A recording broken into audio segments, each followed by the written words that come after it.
गिरी गुरुराज अमुचे मौनगिरी गुरुराज, मौनगिरी गुरुराज अमुचे मौनगिरी गुरुराज, मौनगिरी गुरुराज अमुचे मौनगिरी गुरुराज, मौनगिरी गुरुराज अमुचे मौनगिरी गुरुराज.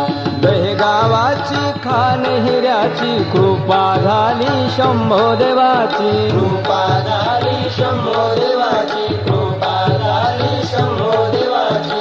अवतरले गुरुराज अमुचे मौनगिरी गुरुराज, मौनगिरी गुरुराज अमुचे मौनगिरी गुरुराज, मौनगिरी गुरुराज अमुचे मौनगिरी गुरुराज, मौनगिरी गुरुराज अमुचे मौनगिरी गुरुराज. दस इंद्रियांची करोनी हो